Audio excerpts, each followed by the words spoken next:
3, another interesting thing we find that he gives a thing called a hachana. And if you look in the paragraph, he says the word hachana 4 times. With this hachana, and what type of hachana, what's the intent? Is your Masira, you're giving over to Hashem. Giving yourself over to Hashem. My daughter asked the question, you're giving yourself Masira to Hashem, how will that look?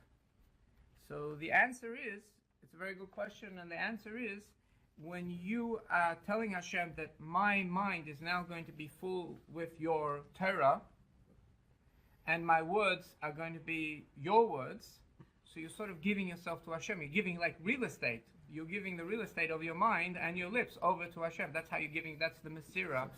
That's how you're giving yourself over to Hashem. The Masa is Malaya. When you show the Masa is full of the Nashal. Right. And now, he says specifically to do this during Elikai Neshama. And it's a question that I have exactly where in Elikai Neshama you're supposed to stop and think these thoughts. But he definitely says to do it in the middle of in Elikai Neshama, and he definitely says to do it right at the end of davening, right before you learn to think these thoughts.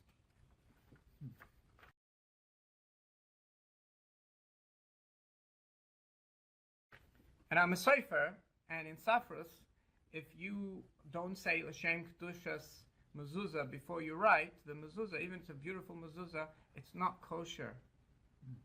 Or same with Tefillin or Sefer Torah. At the beginning of Sefer Torah, you have to say L'Shem Kedushas Sefer Torah, otherwise the whole Sefer Torah is not kosher. So he brings that down over here. And he says, if you have this in mind... Every time you write?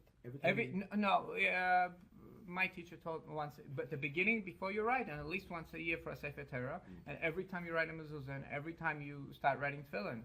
And if you don't say it, it's not kosher. And if you don't remember, you have a big shayla.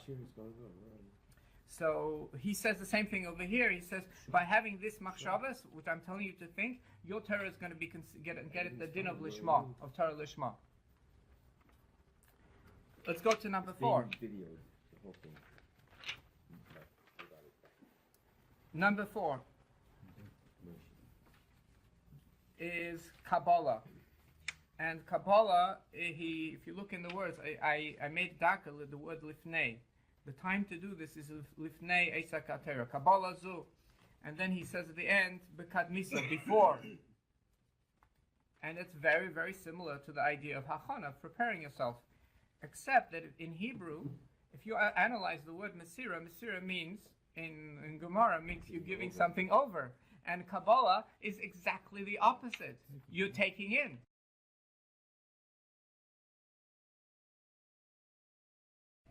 So you're seeing, you're doing something before as a preparation for something else.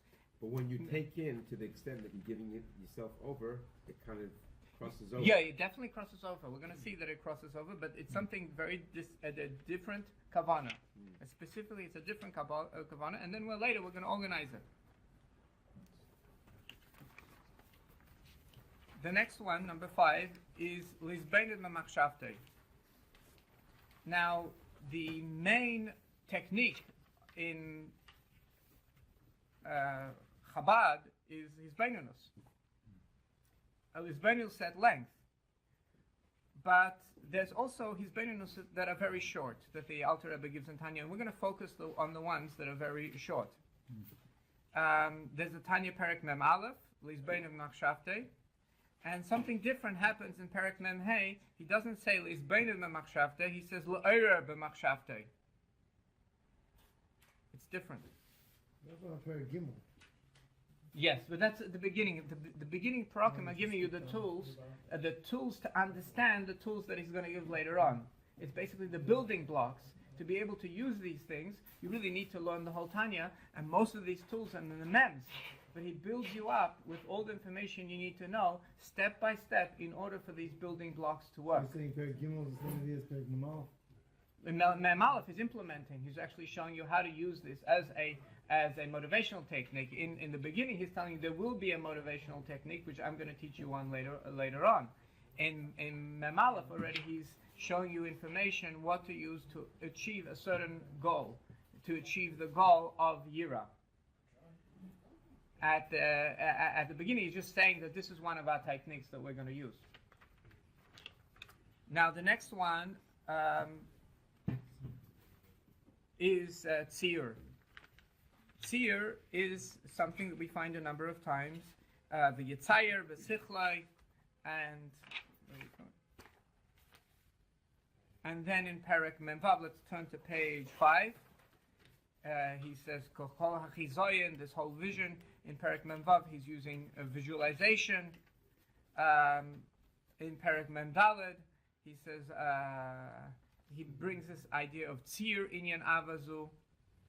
If you just picture this Ava, you can still be Isaac and Torah Mitzvahs Lishmon. It's going to be considered that you fulfilled the mitzvah of Avas Hashem, and your Torah Mitzvahs get elevated through doing this activity of Tzir. So we need to analyze, what is this activity specifically? How often does it need to be done? What exactly do you need to picture in your mind? What is this technique? Now, let's go to Perek. In Perek Yudaladi also, he says, he gives a tzir. When you have pleasures, visualize the fact that they are rima va'ashpa, they're like a garbage, like worms, to visualize them, and then connect the two things, connect the taiva to that visualization which you dislike, and that's going to weaken your desire for that thing. It's a visualization technique that he brings in Perek Yudalid to be Mekayim, at least even if you can't become a tzaddik, but it's the avoida towards becoming a tzaddik, and it's an in to be Mekayim this. Then in Perek Lamed Hey, he brings a visualization. There's from the Zohar, that there is a fire above your head, and that's why we wear a yarmulke, to remind us that there's a fire on our head, and that's a mashal for the Shekhinah. So that's a visualization. Okay, let's turn the page. Another technique is the last technique over here, is the mitzvah midaraisa of Hiskadashtem, and then he brings the Zohar, he calls it Iskafia, and these two things are very closely related. And he says, if you have a desire for something, and you just hold back till that strong desire passes, just wait a little bit till that strong urge passes, because Nefesh Bahamis sees something pleasurable, it has an urge. If you just follow that urge, then your Nefesh Bahamis, your animal soul, is becoming your boss.